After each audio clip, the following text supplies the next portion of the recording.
오늘 창세기 23장 1절부터 4절 또 그 이후의 말씀을 근거로 그래도 인생은 아름다워라는 제목으로 함께 말씀을 보시겠습니다. 한번 제목을 같이 읽어볼까요? 그래도 인생은 아름다워. 그래도 인생은 아름다워. 아멘이십니까? 그래도 인생은 아름다운 겁니다. 그래도 인생은 살아볼 만한 겁니다.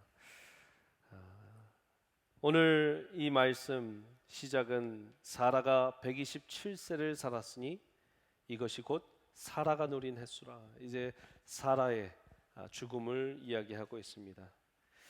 여기 한 여인의 아름다운 인생이 있습니다. 그녀는 자기의 일생을 이렇게 정리해 봅니다.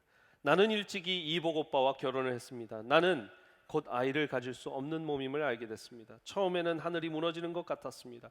아이를 못 가지는 것은 내가 사는 시대와 문화에서는 너무나 끔찍한 벌이었기 때문입니다. 그러나 곧 그 마음도 잠시 나를 너무나 사랑해주는 남편 때문에 모든 것을 이길 수 있었습니다. 남편이 갑자기 고향을 떠나야 한다고 합니다. 함께 떠났습니다. 자신이 나고 자란 고향을 떠나는 것은 상상할 수 없는 일이었습니다. 역시나 남편은 저와 모든 가족을 데리고 정처 없이 광야와 오지를 떠돌아다녔습니다. 자주 종종 남편은 나와 자신을 통해 하나님이라는 분이 큰 민족을 이루시겠다고 하면서 아이를 갖지 못하는 제 속마음을 긁어놨습니다. 흉년과 가뭄이 든 곳을 정처 없이 떠돌아다니다가 이웃 나라의 크고 강한 나라로 이민을 갔습니다. 그 나라에 들어가며 남편은 나와 자신의 관계를 온누이로 신고하자고 했습니다. 곧 그 나라의 왕이 저를 너무나 좋아해서 아내로 받아들이겠다고 하자 남편은 저를 그 왕에게 내어주고 엄청난 재물을 받아 혼자 저를 왕궁에 두고 떠났습니다. 왕과 결혼한 것이 좋았냐고요? 남편에게 버림받은 마음에 너무나 상처가 컸습니다. 우여곡절 가운데 왕은 나를 아내로 맞이한 것 때문에 큰 문제가 생길 것 같다며 저를 다시 남편에게 돌려보내줬습니다. 남편은 나를 다시 보기에도 민망하고 왕을 보기에도 민망했는지 다시 흉년과 가뭄이 든 그곳으로 이주해 왔습니다. 나와 남편의 관계는 전과 같지 않았습니다. 어느 날 나는 우리 사이에 아이가 있으면 훨씬 좋지 않을까 하는 마음에 나의 절친한 친구 같고 믿을 수 있는 하녀를 남편에게 허락하고 아이만 갖게 된다면 뭐든 지금보다는 좋아질 거라고 생각을 했습니다. 그 여인은 곧 아이를 갖게 되었고 나를 위해 아이를 낳아줄 줄 알았는데 이내 곧 나를 멸시하고 우습게 여겼습니다. 그리고 결국 아이가 태어나고 내가 키우겠다 생각했던 그 아이는 자기 엄마 품을 떠날 생각이 없었습니다. 남편은 또 어느 날 새로운 땅으로 가더니 그곳의 왕에게 또 나를 누이라 소개했습니다. 이제 놀랍지도 않고 이 남편이 내 남편인지 내 오라버니인지 더 이상 구분도 가지 않았습니다. 그런데 이번에 왕도 똑같이 저를 아내로 맞이해서 큰일 날 뻔했다며 다시 저를 남편에게 돌려보냈습니다. 남편에게도 버림받고 두 왕에게도 버림받고 제 몸종 하녀에게도 버림받고 아이도 가질 수 없고 우울한 나날들이 계속됐습니다. 그러던 어느 날 기적과 같은 일이 생겼습니다. 내 태 속에 남편의 아이가 들어선 것입니다. 내 나이 90의 아이를 낳았습니다. 그 아들은 너무나 완벽했고 아들은 무럭무럭 자랐습니다. 어느 날 일어나 보니 아들이 없어지고 남편도 없었습니다. 수일 밤을 지나도 남편과 아들은 돌아오지 않았습니다. 나는 충격으로 쓰러졌습니다. 내가 아는 남편은 또 무슨 일을 저질렀을지 모르기 때문입니다. 다행히 남편과 아들은 무사히 돌아왔습니다. 그런데 무슨 일이 있었는지 도통 우리한테 말도 안 해주고 나는 그때 충격으로 더 노쇠하고 힘들어져서 127세의 나이에 그 귀한 내 아들 장가가는 것도 못 보고 이제 숨을 거둡니다. 사라의 입장에서 창세기 12장부터 쭉 정리를 해봤어요. 사라가 일기 쓰듯이 어떤 인생을 살았을까? 너무나 아브라함 중심적으로 지금 이야기가 전개됐어요. 아브라함 이야기에 사라가 잠깐 등장하는 것 같았지만 사라의 입장에서 보면 이 모든 일이 너무나 큰 일이었습니다. 정착을 못하고 계속해서 떠돌이 생활을 했던 여인, 어디에서 한번 몸 편히 눕기도 어렵고 자기 집이라고 가져본 적도 없었습니다. 늘 천막생활, 틈만 나면 광야의 괴수 동물들이 자고 있으면 천막 밖을 킁킁거리며 훑으며 지나갔습니다. 여러분, 이쪽에서 우리 하이킹하기 좋은 데 텐트 치고 있어도요, 밤에 이렇게 동물들이 나와서 텐트를 막 긁고 가요. 아마 이렇게 하이킹 해보신 분들은 알 거예요. 이렇게 이 피크닉 해보신 분들은 그때는 얼마나 무서웠겠어요. 광야에서 이 동물들도 무서운 괴수들이 많은데 남편은 자기를 2번 버리고 또 버림받아 간 왕들도 이 여인을 2번 내칩니다.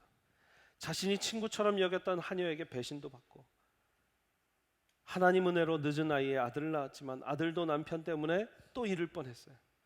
아들 장가가는 것도 못 보고 이제 127세에 숨을 거두는 여인. 누구 얘기입니까? 사라 얘기죠. 제가 뭐라고 했어요? 한 여인의 아름다운 인생이라고 했습니다. 과연 이 인생이 아름다운가? 아름답습니까? 아름다워요? 전 아름답다고 생각해요. 제목을 아름답다고 했으면 아름다운 거죠. 그래도 아름다. 그래서 그래도를 붙였어요. 양심상 그래도를 붙였어요. 우리 그 예배는 굉장히 그 대화를 하시려고 그래서 할렐루야. 대화가 오고는 예배입니다. 설교시간. 여러분 그래도 아름답다 생각이 됩니다. 오늘 말씀은요, 왜 그래도 사라의 인생이 아름다웠는가? 한번 여러분들 이제까지 아브라함 중심적으로 많이 봤으니까 오늘은 한번 사라를 한번 보시기를 바랍니다. 여러분 29절 30절 보십시오. 이 29절 30절은 창세기 12장 전에 하나님이 아브라함을 부르시는 게 창세기 12장인데 12장 전에 11장의 29절 30절이에요. 아브라함과 나홀이 장가들었으니 아브라함의 아내 이름은 사레. 그리고 30절에 사레는 임신하지 못함으로 자식이 없더라. 지금 사레를 소개를 하는데 첫 번째는 누구예요? 아브라함의 아내다 소개를 했고 두 번째는 뭐예요? 사레가 임신하지 못했다. 여러분 우리는 복음주의권에 있죠. 복음주의 따라해보세요. 복음주의. 그런데 예수 그리스도를 주님이라고 믿지 않고 예수 그리스도를 하나님이라고 믿지 않고 성경 66권이 하나님이 쓴 말씀이 아니라고 믿는 사람들, 그러면서 이 복음주의를 부정하고 비판하는 사람들이 자유주의라고 합니다. 따라해보세요. 자유주의.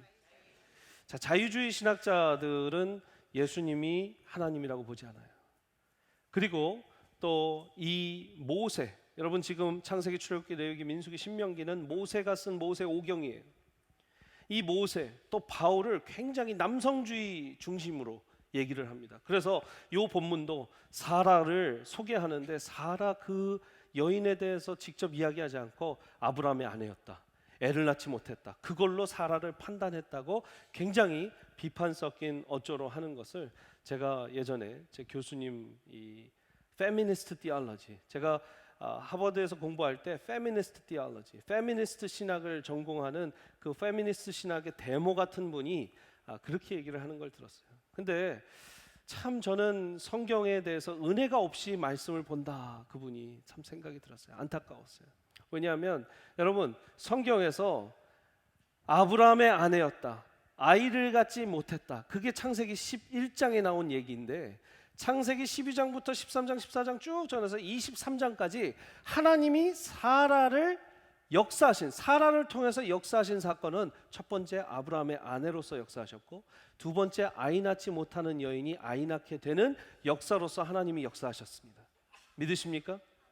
무슨 말이에요? 약함을 써놓는 게 그 사람에 대해서 비판적인 이 어쩌로 얘기해야 될 것이 아니라 여성의 권위를 무차별하게 그냥 짓밟은 게 아니라 사실 그 여성을 통해서 하나님이 어떻게 역사하실지를 써서 보여준 것이다 라고 저는 봅니다. 모세오경은 기원전 1300년, 1500년 뭐 이 연대가 참 다른 분들이 많은데 1500년 전쯤에 써질 것으로 이제 예상이 됩니다. 여러분 기원전 1500년 전에 여성에 대해서 기록을 했다는 것만으로도 구약 성경, 신약 성경, 신약 이후의 신약 성경도 여성에 대해서 이야기하고 이렇게 저술해 놓은 것만으로도 하나님은 시대를 매우 앞서가신 분임을 믿으시기 바랍니다. 그래서 여성의 권위를 기독교가 얼마나 이렇게 향상시켰는지, 조선에 이 복음이 전해지고 얼마나 시대가 변했습니까? 여성이 인정이 되고. 할렐루야. 여러분 하나님은 여성분들을 참 많이 사랑하시는 줄 믿습니다. 사라에 대한 약함을 적어놨어요. 그러나 그 약함 속에서 하나님이 어떻게 역사하시는지 우리는 성경을 통해서 보고 있습니다. 여러분 임신하지 못하는 여인이 임신을 하게 되는 사건, 그리고 아브라함의 아내로 살아갔던 사건. 사라의 인생은 아름다웠는가? 네, 아름다웠습니다. 왜 아름다웠는가? 첫 번째, 그녀의 인생이 귀한 희생의 삶을 살았기에 사라의 삶은 아름다웠다 얘기를 합니다. 저를 따라서 한번 읽어보실까요? 귀한 희생의 삶을 살았기에 사라의 삶은 아름다웠습니다. 여러분, 사라 없이 아브라함이 있을 수 있어요, 없어요? 없어요. 사라 없이 이삭이 있을 수 있어요, 없어요? 사라 없이는 이삭도 없고 아브라함도 없고 사라 없이는 이스라엘도 없었던 것이에요. 사라가 큰 역할을 했던 것이죠. 여자의 마음은 뭐 같대요? 뭐 같대요? 갈대 같대요. 남자의 마음은 뭐 같은 줄 아세요? 철새 같아요. 우리 갈대처럼 막 왔다 갔다 하진 않는데 그렇다고 대나무처럼 걷지도 않을 뿐더러 철 따라 좀 마음이 싱숭생숭해요. 아멘, 아멘이십니까 남성분들? 이 가을이 되면 또 이렇게 싱숭생숭해요. 이해해 주세요, 여러분.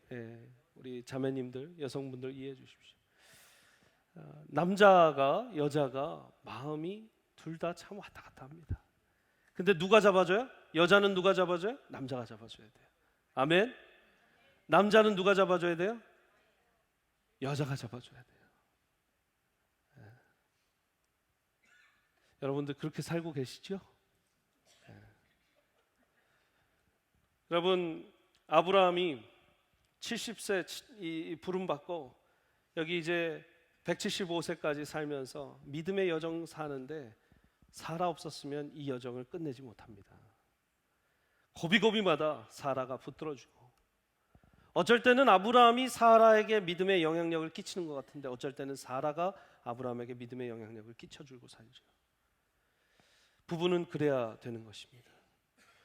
마틴 루터의 아내 카타리나 폰 바라, 어떤 폰 보라라고 해요. 카타리나라는 여인이 있었습니다. 마틴 루터, 종교개혁을 이끌어낸 마틴 루터의 아내였어요. 종교개혁자 마틴 루터가 개혁을 추진하다가 어느 날 절망감 속에 빠져듭니다. 하나님, 어떻게 나한테 이럴 수 있습니까? 원수들의 핍박이 날마다 더해만 갑니다. 이제 더 이상 버틸 수 없습니다. 그만두려 합니다. 기진맥진하고 포기하고 싶은 루터에게 아내가 나타났습니다. 아내가 장례식장에 갈 때만 입는 까만 상복을 입고 나타났어요. 아니, 당신 뭐 어디 장례식 가요? 왜 까만 옷을 입었어요? 하나님이 돌아가셨습니다. 무슨 말이야? 우리가 하나님 때문에 이 종교개혁도 하고 하나님 살아계신 걸 믿는 사람들인데 무슨 하나님이 죽었어? 당신 지금 하는 꼬락서니를 보니까 하나님이 죽었습니다. 당신이 이렇게 종교개혁을 포기하고 이런 어려움 가운데 좌절하고 낭망하고 기도하지 않는 거 보니까 하나님이 살아계시지 않는 것 같습니다. 그래서 내가 검은 상복을 입고 왔습니다. 그때 루터가 아내의 말을 듣고 깨닫습니다. 다시 힘을 얻어 종교개혁을 강행해 갑니다. 그때 성경을 읽으며 시편 46편 1절, 하나님은 우리의 피난처시여 힘이시니 환난 중에 만날 큰 도움이시라 라는 말씀에 큰 영감을 얻어서 찬송을 지었습니다. 내 주는 강한 성이요 방패와 병기 되시니 큰 환난에서 우리를 구하여 내시리로다. 이 찬양, 내 주는 강한 성이요. 마틴 루터가 아내와 그 대화를 나누고 힘을 얻어서 지은 찬양입니다. 사랑하는 여러분, 남자는 여자가 필요하고 여자는 남자가 필요합니다. 남편이 아내한테 힘을 얻고 아내가 남편한테 힘을 얻고, 그래서 우리가 남자와 여자를 만드셨다 했을 때 아내를 뭘로 지으셨다 그랬어요? 돕는 배필, 안 넘어갈 거예요. 얘기하지 않아요. 에제르. 아, 감사합니다. 에제르, 돕는 배필 에제르. 그런데 그 에제르, 돕는 배필이라는 그 단어를 여인한테만 쓴 것이 아니라 하나님이 하나님에게 내가 너를 돕는 사람이다, 돕는 하나님이다 하면서 에제르라고 하셨어요. 그래서 제가 그때 남성도 여성에게 에제르가 돼야 되고 여성도 남성에게 에제르가 돼야 되고, 서로 우리가 약하고 악한 부분까지, 약하고 악함까지 보듬어 주면서 서로 세워줘야 된다. 에제르가 되자 얘기를 했습니다. 여러분, 우리는 그렇게 서로 돕고 또 도움이 필요할 때 아내가 남편을, 남편이 아내를 또 도우면서 살아야 합니다. 사라가 어떤 사람이었는가 베드로전서에서 이렇게 이야기하고 있습니다. 베드로전서 이후에 신약에 와서 사라를 이제 어떤 사람으로 그려내는 겁니다. 아내들아 이와 같이 자기 남편에게 순종하라. 이는 혹 말씀을 순종하지 않는 자라도 말로 말미암지 않고 그 아내의 행실로 말미암아 구원을 받게 하려 함이니라. 너희의 두려워하며 정결한 행실을 봄이라. 너희의 단장은, 우리의 단장은, 여성분들 단장할 때 꾸미고 금을 차고 아름다운 옷을 입고 외모로 하지 말고 오직 마음에 숨은 사람을 온유하고 안정한 심령에 썩지 아니할 것으로 하라. 이는 하나님 앞에 값진 것이라. 전에 하나님께 소망을 두었던 거룩한 부녀들도 이와 같이 자기 남편에게 순종함으로 자기를 단장하였나니 6절 같이 읽습니다. 시작. 사라가 아브라함을 주라 칭하여 순종한 것 같이 너희는 선을 행하고 아무 두려운 일에도 놀라지 아니하며. 잘 보세요. 우리 이제 신앙생활 세미한교회에서 1년 이상 하신 분들은 제가 계속 남편 아내 얘기를 하면서 아내들은 남편한테 뭘 해야 된다? 순종을 해야 된다. 그런데 에베소서 말씀에 뭐라고 되어 있습니까? 남편들이여 아내 사랑하기를 우리 주 예수 그리스도께서 교회를 위하여 자기를 내어주심 같이 하라. 그래서 남편들은 뭐 해야 된다고 그랬어요? 죽으라고 그랬다. 아내들은 순종하라고. 예수님이 뭘 위해 했어요? 이 교회를 위해서 어떻게 하셨어요? 죽으셨잖아요. 그러니까 아내들은 남편을 위해서 순종하고 남편들은 아내를 위해서 죽기까지 사랑해라. 아멘이십니까? 그러니까 여성분들 지는 장사가 아닙니다. 이거는 남편이 자기의 목숨을 걸고 사랑해라. 오늘 말씀에도 끝부분에 7절에 이렇게 나와 있어요. 사라에 대해서 얘기해 주면서 7절 남편들아 이와 같이, 남편들만 한번 읽어볼까요? 시작. 남편들아 이와 같이 지식을 따라 너희 아내와 동거하고 그를 더 연약한 그릇이요 또 생명의 은혜를 함께 이어받을 자로 알아 귀히 여기라. 이는 너희 기도가 막히지 아니하게 하려함이며. 지금 어디에서 목소리가 확 줄었냐면요, 연약한 그릇이요에서 확 목소리가 없어졌어요. 그죠? 저만 들은 거 아니죠?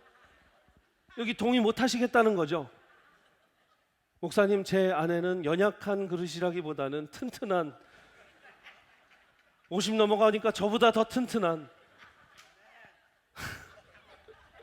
그런데 하나님께서 뭐라고 했어요? 연약한 그릇처럼 깨질 것 같이 호 불면서 사랑해줘라. 남편분들 아멘.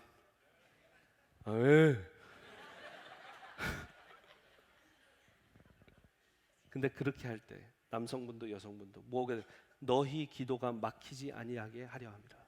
사랑하는 여러분, 혹시나 기도가 막혀 있습니까? 부부관계에서 그 기도가 막혀 있을 수 있습니다. 아내가 남편을 위해서 순종해주고 남편이 아내를 위해서 사랑하고 보듬어주고 연약한 그릇처럼 아껴주고 사랑할 때 기도가 어떻게 되나요? 기도가 뚫린다고. 기도가 뚫린다. 할렐루야. 여러분, 이 순종한다, 순복한다라는 단어가 후파커우라는 단어입니다. 후파커우. 따라해볼까요? 후파커우. 예, 뭐 오늘 들으시고 잊으셔도 됩니다. 이 말이 뭐냐? 잘 들었다, 귀 기울여 드렸다라는 말이에요. 그러니까 순종 이러니까 막 억압이 생기고 막 마음이 불편해지죠. 이게 뭐 하라는 거냐면 남편 말을 잘 들어줘라. 말하기 좋아하는 우리 남편 얘기를 계속 들어줘라. 아멘. 네. 말을 들어준다는 건 그를 존중한다는 겁니다. 말을 들어준다는 건 그를 귀하게 여겨준다는 겁니다. 말을 들어준다는 것은 그를 품고 그의 연약함과 악함과 약함도 품어주고 참아준다는 겁니다. 여러분, 결혼 생활을 잘하는 부부들을 옆에 보십시오. 잘 들어줍니다. 아내가 잘 들어줘요. 그리고 세워줍니다. 남편은 아내를 참 사랑해주고 깨질 그릇처럼 아껴주고 사랑해준다. 우리 세미한교회에 이런 역사들이 가정마다 개인마다 일어나시기를 간절히 축복합니다. 아멘 하신 분들만 그렇게 될 줄 믿습니다. 여러분, 귀한 희생의 삶을 살았기 때문에 생각해 보세요. 사라가 얼마나 힘들었을까요? 남자들도 살기 힘든 게 광야입니다. 근데 여성분들은 좀 몸이 편안해야 돼요. 근데 몸이 주방도 다 그냥 간이식 주방, 계속 천막 생활, 잠도 계속 천막 생활, 얼마나 불편했을까요? 그리고요, 여러분, 사라가 그렇게 이뻤대잖아요. 가는 나라마다 왕들이 그냥 반했잖아요. 근데 오늘 제가 깨달은 게 있어요. 아브라함을 끝까지 안 떠났어요. 우리 아름다운 여성분들, 남편을 떠나지 마시기 바랍니다. 왜요? 나도 팔았고 남편이 아내도 넘겨주고 막 했는데도 어디 안 갔어요. 아브라함 옆에 있으면서 그 고생, 그 수모와 수치도 겪었습니다. 그러나 그 모든 인생 가운데 그분의 사라의 희생이 있었기 때문에 아브라함이라는 믿음의 조상이 생기고 이삭이 생기고 또 이스라엘이 생겼던 것을 여러분들 기억하시기 바랍니다. 두 번째, 사라의 삶은 왜 아름다웠는가? 같이 한번 보십니다. 공동체를 위한 희생이 있었기에 그녀의 삶은 아름다웠습니다. 같이 한번 읽을게요. 시작. 공동체를 위한, 공동체를 위한 희생. 개인을 위한 희생도 있었습니다. 지금 아브라함을 위한 희생, 헌신하며 사랑하며 떠나지 않고 그를 지켜주며 옆에서 도와줬던 그 사라. 근데 공동체를 위한 희생도 있었습니다. 여러분, 지금까지 아비멜렉에게 팔려가고 또 바로에게 아내가 팔려갔어요. 제가 이제까지 아브라함한테 에이, 이게 무슨 믿음의 조상이냐, 어떻게 이렇게 아내를 파냐, 제가 아브라함에 대해서 충분히 아주 좀 격하게 얘기해 줬습니다. 그러나 생각해 보면요, 사라가 만약에 그 자리에 있고 싶지 않아서 도망갔으면 어떻겠어요? 도망가는 거예요. 근데 사라도 알았어요. 지금 아브라함이 위험하고 자기의 모든 딸린 식솔들이 위험하고 자기 한 사람 지금 저 왕에게 걸어가면 모든 게 해결되는데 지금 자기가 자기 살기로 하면 지금 모든 가족들이 죽고 아브라함도 죽고 이 모든 식솔들도 죽고 군사들도 죽고 롯의 가족도 죽고, 그러니 나 하나 총대 메고 걸어가자. 이게 공동체를 위한 희생이었던 것 같아요. 사라가 공동체를 위한 희생을 했습니까? 했습니다. 가정을 위해서, 가족을 위해서. 모든 여러분 그때는 이 트라이브잖아요. 트라이브, 그 족속이라고요. 그 족속을 위해서 자기가 희생을 한 것이죠. 저는 우리 여성분들의 희생을, 우리 가정을 위한 희생, 공동체를 위한 희생을 늘어진 옷에서 발견합니다. 우리 어머니들이 또 여러분들이, 여성분들이 집에서 잘 입는 옷, 몸빼바지, 월남 치마, 세 가지 공통점이 있어요. 월남 치마, 몸빼바지, 또 집에서 여러분들이 입고 있는 옷의 공통점. 첫 번째, 꽃무늬가 화려합니다. 그리고 호피 무늬가 굉장히 많아요. 세상에서 호피 무늬 제일 좋아하는 사람들이 아마 한국 사람들, 아줌마들일 거예요. 제 말이 맞습니까? 호피 무늬, 꽃무늬가 많아요. 두 번째, 굉장히 편안합니다. 남자가 입고 싶을 정도로 편안해요. 이 말은 제가 입어봤다는 얘기예요. 세 번째, 그 옷 패턴들 많잖아요. 그 위에 꼭 음식물, 국물 떨어진 거, 밥풀 붙어 있는 게 꼭 하나씩 있어요. 제 말이 맞습니까?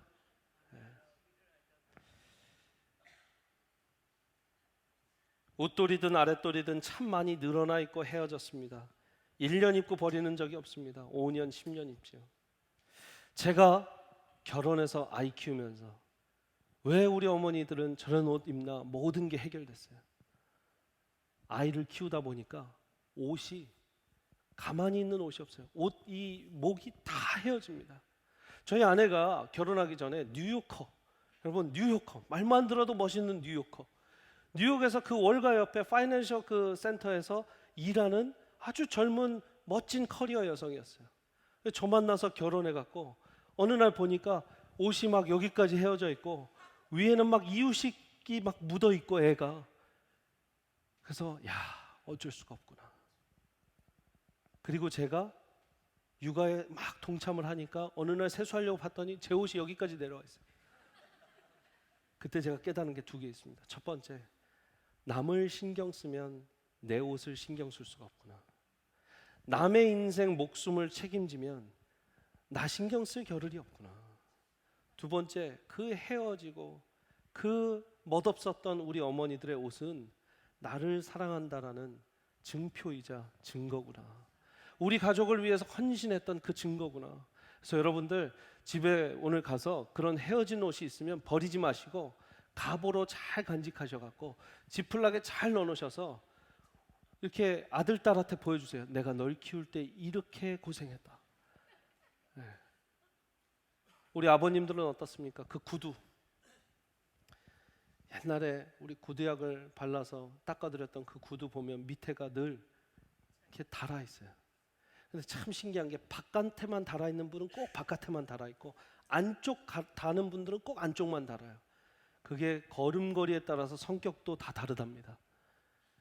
그런데 이 밑에 이제 구두 굽하고 구두 창을 갈잖아요. 미국은 찾을래도 잘 못 찾아요. 그 뭐 어쩌다 하나 있는데 한국은 가면 도로에 이렇게 1평짜리 이 철물로 된 이렇게 네모반 듯한 거 있죠. 거기에서 굽 갈아주고 창 갈아주고 그 본드 냄새, 그죠? 구두양 냄새 하면서 갈면 3개월을 못 가요. 저희 아버지는. 그 왜 하냐? 제가 구두 닦아드리면 알거든요. 그러니까 또 가실 때가 됐구나. 보면 얼마나 많이 뛰어다니실까, 얼마나 많이 걸어다니. 우리 아버지 예전에 가방 장사했거든요. 가방 가게. 그러면서 계속 서 있으면서 장대로 가방 빼드리고 가방 팔아드리고 남대문 동대문에 또 이 가서 물건 떼오고 하면서 바닥이 다 다른 거예요. 우리 아버님들의 구두, 우리 어머님들의 늘어진 옷들 보면 공동체를 위한 희생, 가족을 위한 희생, 자녀들을 위한 희생이 얼마나 귀한지를 봅니다. 사라도 자기를 바쳐서 지금 가족을 세웠습니다. 사랑하는 여러분, 여러분들의 삶 속에 지금 공동체를 위한 헌신이 있습니까? 여러분 가정을 위한 헌신이 있습니까? 여러분 교회를, 목장을 위한 헌신이 있습니까? 그거 참 아름다운 인생입니다. Bravo, your life. 여러분들의 인생이 참 멋지게 가고 있는 것을 기억하시기 바랍니다. 이제 사라가 인생을 그렇게 아름답게, 그래도 아름답게 잘 살았습니다. 이제 127세 돼서 오늘 말씀 다시 한번 보시죠. 23장. 사라가 127세를 살았으니 이것이 곧 사라가 누린 횟수라. 사라가 가나안 땅 헤브론 곧 기럇 아르바에서 죽음에 아브라함이 들어가서 사라를 위하여 슬퍼하며 애통했다. 사랑하는 여러분, 여러분들이 어느 날 천국 가실 때 슬퍼하며 애통한 분들이 많이 여러분들의 장례식을 지키시는 삶을 사시길 바랍니다. 그건 희생의 삶이요, 그것은 헌신의 삶이요. 그렇게 했을 때 여러분들 장례식에 조화도 들어가는 것이고 여러분들 장례식에 가서 울며 애통하는 사람들도 있는 것이죠. 3절 그 시신 앞에 가서 이제 아브라함이 해족속들에게 말합니다. 나는 당신들 중에 나그네요 거류하는 자야. 그 사람은 나그네죠. 아브라함은 떠돌이 생활을 했습니다. 당신들 중에서 내게 매장할 소유지를 주어서 내가 나의 죽은 자를 내 앞에서 내어다가 장사하게 해주십시오. 해족속이 아브라함에게 대답합니다. 6절 보시면 아브라함한테 뭐라고 그래요? 내 주여, 내 주여 들으소서. 당신은 우리 가운데서 하나님이 세우신 지도자이시니. 지금 이방 백성들이 이미 아브라함을 두고 내 주여, 당신은 하나님이 세운 지도자입니다. 어떤 땅을 가져가도 뭐라고 할 사람 하나도 없으니까 당신이 땅을 고르시고 거기에 당신의 아내를 장사하십시오 얘기를 합니다. 그러나 아브라함은 아닙니다. 내가 땅값을 정확하게 지불하고 내 아내를 묻겠습니다. 그 많은 마음이 있었겠죠. 평생을 나그네로 살다가 이제 갔으니 무덤이라도 좀 정확한 곳에 사서 장례를 치르고 싶었을 마음이었을 것이라 생각이 됩니다. 7절부터 말씀 보십시오. 아브라함이 일어나 그 땅 주민 해족속을 향하여 몸을 굽히고, 참 겸손하게 몸을 굽히고 그들에게 말합니다. 나로 나의 죽은 자를 내 앞에서 내어다가 장사하게 하는 일이 당신의 뜻일지인데 내 말을 듣고 나를 위하여 소알의 아들 에브론에게 구하여 그가 그의 밭의 머리에 있는 그의 막벨라굴 따라해보세요. 막벨라굴, 굉장히 중요한 지명입니다. 막벨라 굴을 내게 주어 충분한 대가를 받고 그 굴을 내게 주어 당신들 중에서 매장할 소유지가 되게 하기를 원하노라. 딱 땅을 봐놨어요. 지금 막벨라 굴, 이 에불론의 소유지였던 그곳. 근데 마침 그 백성들 가운데 에불론이 있었어요. 10절에 에불론이 해족속 중에 앉아있다가 그가 해족속 곧 성문에 들어온 모든 자가 듣는 데서 아브라함에게 대답하여, 모든 지금 해족속 사람들이 모여있는 데서 증인 대놓고 얘기를 합니다. 내 주여 그리 마시고 내 말을 들으소서. 내가 그 밭을 당신에게 드리고 그 속의 굴도 내가 당신에게 드리되 다 드리겠습니다. 막벨라 굴도 드리겠습니다. 당신이 알아서 장사하시고 가십시오. 웬만하면 이 무료로 주는 땅을 받았을 텐데 아브라함은 다시 한번 아니다, 내가 이 값을 정확하게 지불하겠다 얘기를 합니다. 12절 아브라함이 이에 그 땅의 백성 앞에서 몸을 굽히고 그 땅의 백성이 듣는 데서 에브론에게 말하여 이르되 당신이 합당하니 여기면 청하건대 내 말 들으십시오. 내가 그 밭 값을 당신에게 주리라. 14절부터 15절 같이 한번 읽습니다. 시작. 에브론이 아브라함에게 대답하여 이르되 내 주여 내 말을 들으소서. 땅값은 은 400세겔이나 그것이 나와 당신 사이에 무슨 문제가 되리이까? 당신의 여러분 에불론이 충청도 사람인 것을 제가 여기서 발견했습니다. 충청도 분들은 제가 본 적이, 제 고향은 수원이지만 제 아버지의 본 적은 충남, 공주, 정안면, 어물리. 제 아내가 결혼할 때 본 적도, 당신 어물리 본 적이야? 그러더라고요. 그래서 충남. 값을 얘기하는 걸 굉장히 자존심 상해하세요. 가격을 얘기하면 양반이 아니다. 그래서 어느 그 코미디언이 그 따라하는데 딱 그 말이 맞더라고요. 수박을 사러 갑니다. 아줌마 이거 얼마예요? 그러면 아유 사는 사람이 알지 파는 사람이 어떻게 알아요? 그래요. 가격을 말을 안 해요. 아 그래도 얼마인데요? 어떻게 그냥 5,000원이면 돼요? 그러면 아유 됐어요. 걔 대지나 주려고 그냥.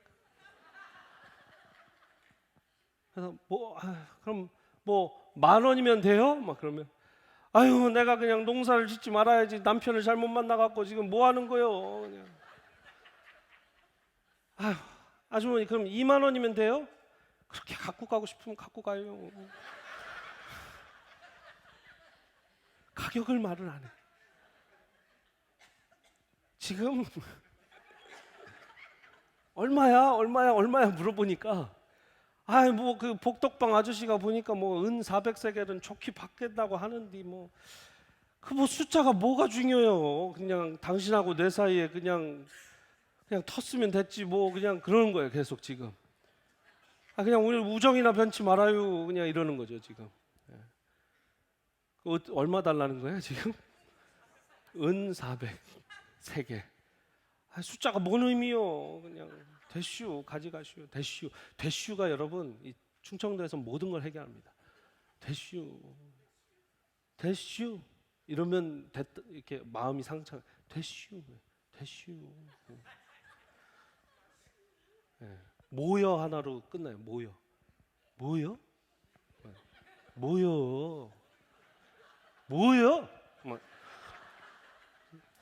함축적인 아름다운 충청도의 사투리. 은 400세겔을 달라는 말을 못하고 은 400세겔이나 그것이 나와 당신 사이에 무슨 문제가 되리까? 그냥 당신 죽은 자를 장사하소서. 은 400세겔 줘버립니다. 화끈해요. 아브라함은 그냥 알았어요. 은 400세겔 줍니다. 여러분 이 사건이 신학적으로 굉장히 중요한 사건이에요. 왜냐? 하나님이 뭘 약속하셨어요? 약속의 땅을 약속하셨어요. 근데 약속의 땅을 지금 아브라함이 차지하는 그 장면을 보십시오. 값을 내고 차지합니다. 헌신해서 값을 치르고 그 약속의 땅을 받는 거예요.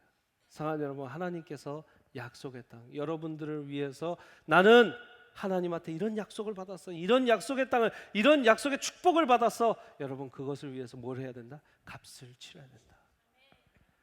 하나님이 구원의 동아줄을 내려주는데 동아줄이네 이러고 보면 아무 의미가 없어요. 그 동아줄을 잡고 올라가야 돼요.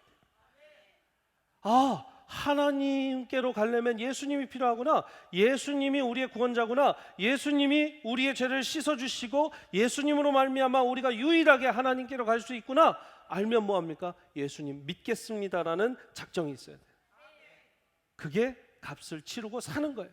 그리고 그 믿음이 있으면 이후에는 헌신해서 하나님이 주신 이 땅을, 이 선물을, 이 축복을 그냥 갖지 않겠습니다. 하나님께 나를 헌신하고 나를 드리며 나의 값을 치를 때 하나님께서 그 큰 은혜를 부어주시고 하나님이 약속하신 약속의 땅을 조금씩 받아갈 줄 믿습니다. 아브라함이 지금 그걸 한 거예요. 그래서 이 약속의 땅, 특히 헤브론 땅, 헤브론이 얼마나 중요한 땅입니까? 히브론, 이 후손들이 다 지금 헤브론 땅에 같이 묻혀요. 여러분, 그 땅을 지금 구입해서 정확하게 은 400세겔을 내고, 그 전에는 이 우물 판 것을 정확하게 이 증거를 해놨는데 이제는 이 사라의 무덤을 정확하게 은 400세겔로 받아냈습니다. 여러분, 그래서 저는 이렇게 아름다운 삶으로 생각을 합니다. 그녀의 죽음으로 민족 전체의 약속의 땅에 하나의 미랄이 되었으니 그녀의 삶은 아름다웠습니다. 하나님이 그 민족에게 주신다는 그 약속의 땅이 언제부터 시작됐어요? 지금 사라의 죽음부터 시작됐어요. 그 막벨라 굴을 사면서부터 약속의 땅이 시작됐다는 거예요. 할렐루야. 죽음까지도 의미 있었던 사라의 삶이었습니다. 사랑하는 여러분, 여러분들 죽음을 앞두고 앞에서라도 두려워하지 마시고, 내가 이 씨앗을 어떻게 남겨야 되나. 한국의 어느 목사님은 지금 암 선고를 받고 시한부 인생을 살면서 더 열심히 설교하고 더 열심히 다니시면서 전도하시는 분이 있어요. 왜요? 내가 가기 전에 더 많은 씨앗을 뿌리고 가겠다. 우리는 죽음 앞에서 그런 강단이 있어야 됩니다. 죽음을 두려워하지 마십시오. 죽음을 두려워하지 마십시오. 다만 씨를 뿌리지 못하고 내가 하나의 씨알이 되지 못함을 두려워하시기 바랍니다. 마지막으로 그녀의 인생은 왜 아름다웠는가? 하나님께서 사용하셨기에 그녀의 삶은 아름다웠습니다. 같이 한번 읽겠습니다. 시작.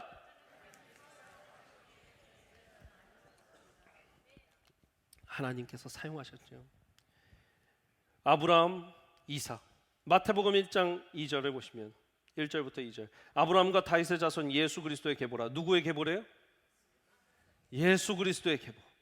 예수 그리스도의 시작인데, 아브라함이 이삭을 낳고 이삭은 야곱을 낳고 야곱은 유다와 그의 형제들을 낳고, 지금 사라의 이름이 거론되어 있지는 않지만 아브라함이 이삭을 낳고 누가 했어요?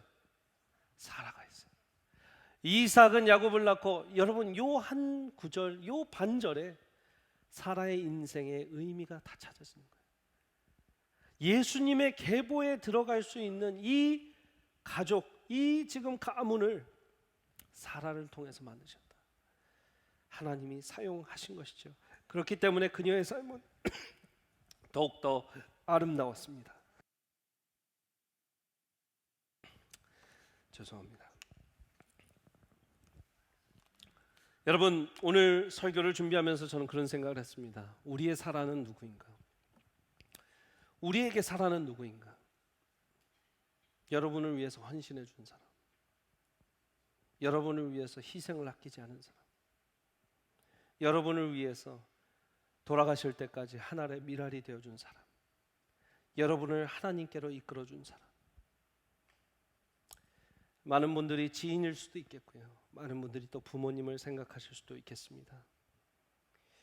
우리의 어머니, 우리의 아버지, 누군가를 위해서 헌신했던 삶, 가족을 위해서 희생했던 삶, 그분의 삶이 하나의 미랄이 되어 하나님 약속에 더 가까워졌던 삶, 하나님께서 사용하셨기에 더 아름다웠던 그분의 삶. 제가 이런 상상을 해봤습니다. 창세기 11장으로 다시 돌아가서, 지금 23장인데 11장으로 들어가서 아브라함과 결혼하기 전에 사라를 만나서, 사라, 당신이 결혼하고 나면 곧 아이를 갖지 못함을 알게 될 거야. 그리고 평생을 떠돌이 삶을 살 거야.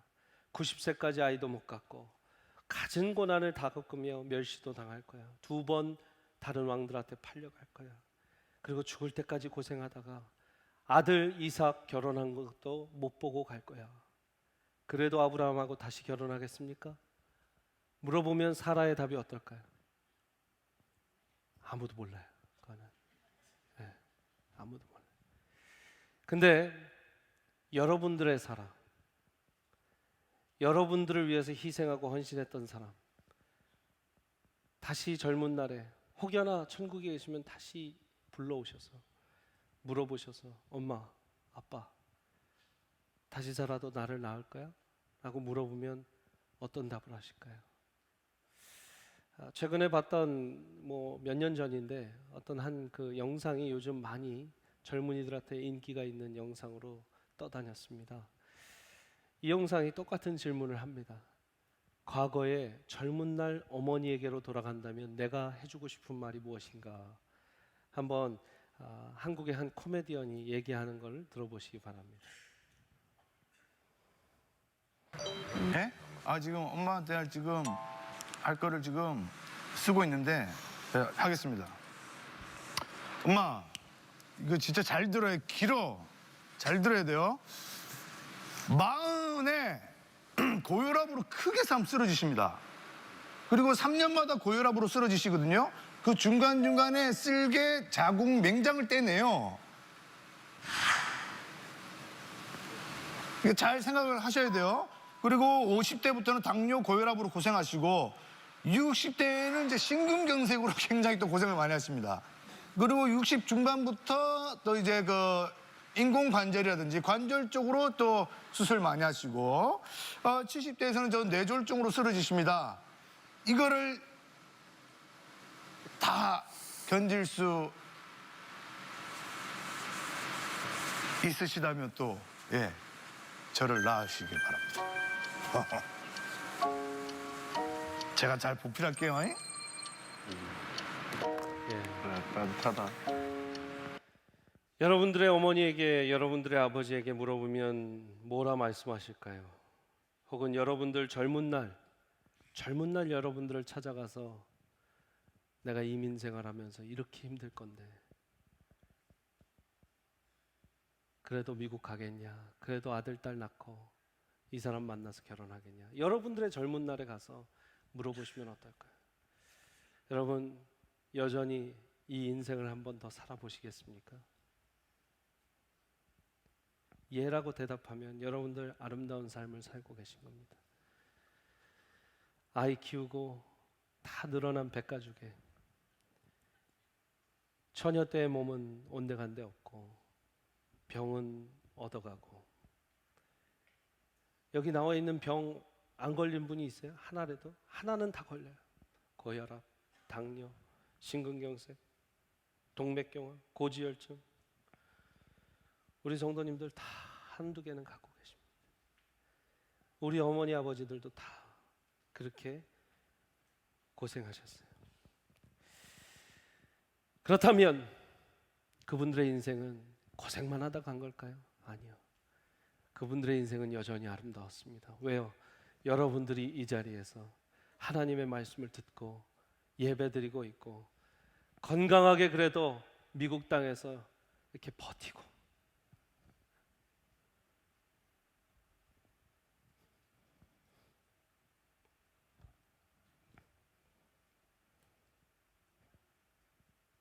살아가고 계심을 아마 여러분들 부모님도 참 기뻐하시고 고마워하실 겁니다. 삶은 사는 게 아니라 살아내는 거죠. 살아내는 겁니다. 마지막 제가 이제 설교를 마무리하는데 어젯밤에 그런 그 마음을 계속 금요일 밤부터 이렇게 마음을 주셔서 우리 성도님들 중에 신분 문제가 해결되지 못해서 부모님의 임종을 못 지킨 분들도 있습니다. 그분들이 내 마음을 계속 막 주세요.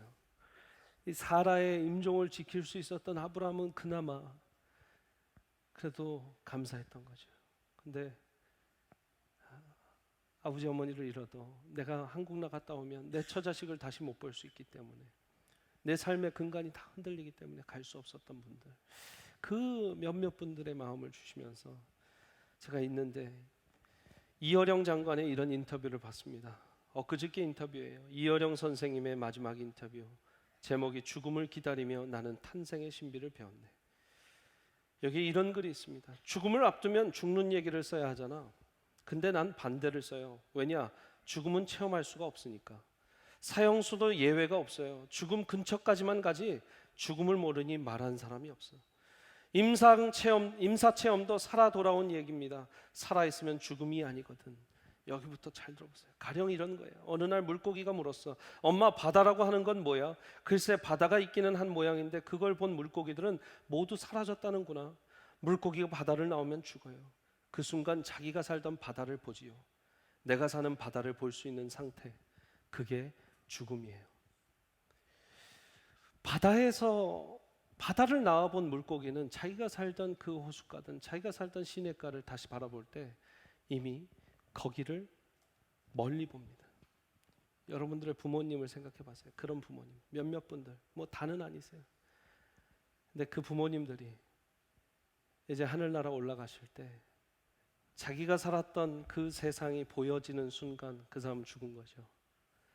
자기의 죽은 시체를 자기가 보는 순간 그건 죽은 거예요. 근데 그분이 그냥 가셨을까요? 아마 여러분들 보러 미국 땅에 와서 여러분들도 보고 천국 가셨으리라 생각이 됩니다. 그런 위로를 좀 드리고 싶었어요. 사랑하는 여러분, 여러분의 사라는 누구였습니까?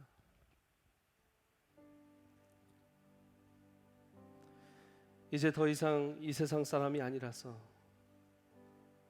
부르고 싶어도 부르지 못하는 분들이 있습니다. 나를 위해서 헌신했던 그분, 나의 어머니, 나의 아버지, 나의 사랑, 헌신과 희생의 삶을 살았던 그분에게 못다한 말을 우리 한번 오늘 이 찬양, 제가 이 찬양 여러분들과 오늘 함께 하고 싶었습니다. 같이 한번 부르면서 1절만 부를 텐데 여러분들 인생 속에서 그 사라를 기억하시며 같이 한번 찬양하시겠습니다. 천국에서 만나보자. 그날 아침 거기서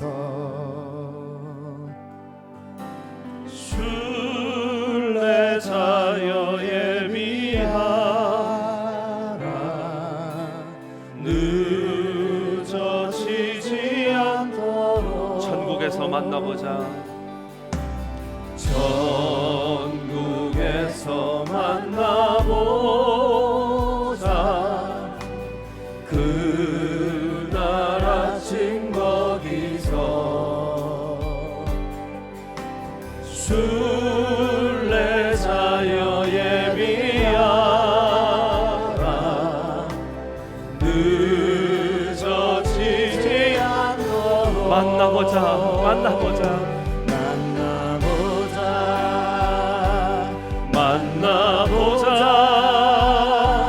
저기 배는 저 천국 문에서 만나보자.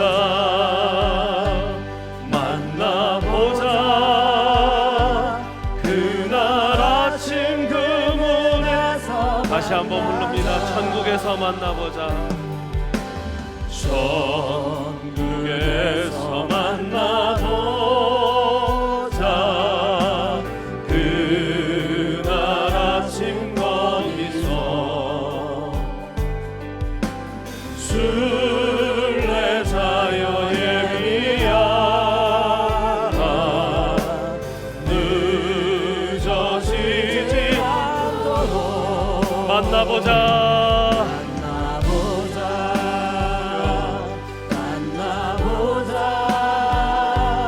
저기 배는 저 천국 문에서 만나보자.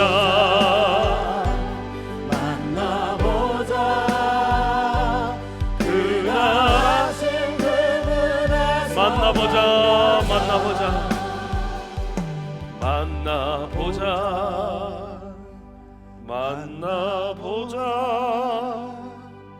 저기 배는 저 천국 문에서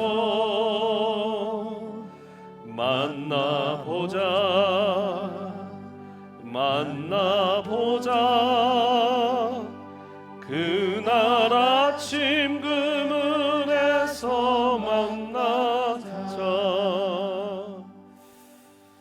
여러분, 여러분의 인생의 그 사라, 여러분을 위해서 헌신하고 희생했던 그분을 만나고 싶으십니까? 그러면 여러분, 하나님이 주신 분량까지 잘 살아내셔야 합니다. 중간에 포기하시면 안 됩니다. 하나님이 주신 분량까지 잘 살아낼 때 천국에서 환영해 주시고, 그렇게 보고팠던 나의 어머니, 나의 아버지, 나를 위해 그렇게 희생하고 헌신하며 허리를 펴지 못했던, 큰 숨 한 번 내쉬지 못했던 그분을 만날 수 있습니다.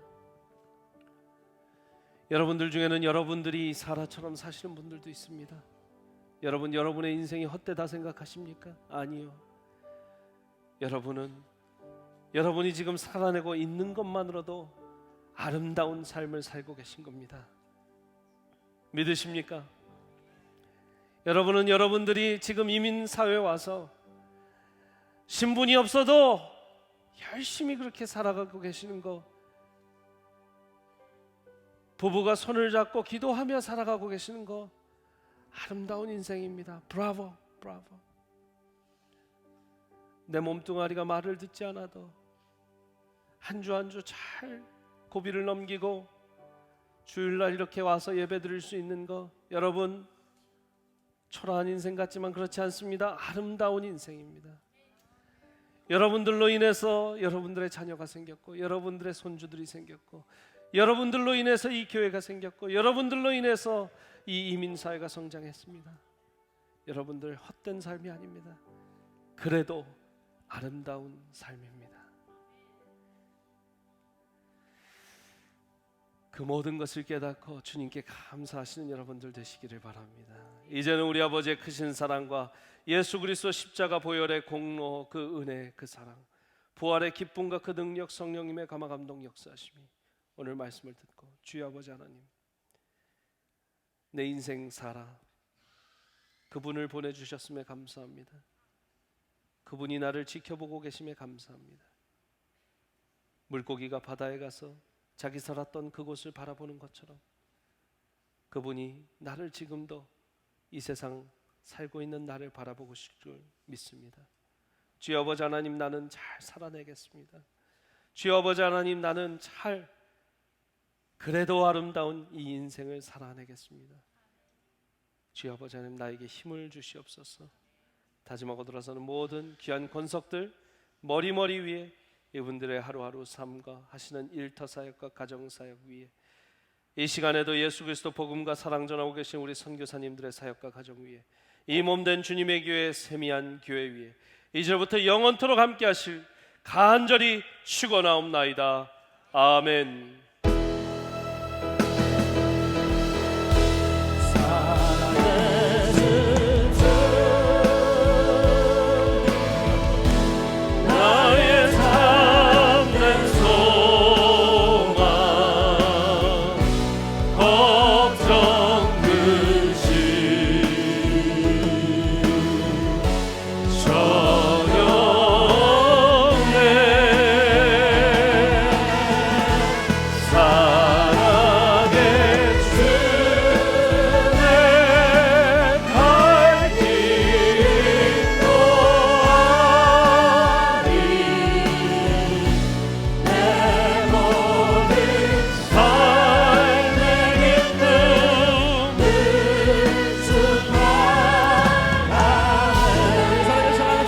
할렐루야.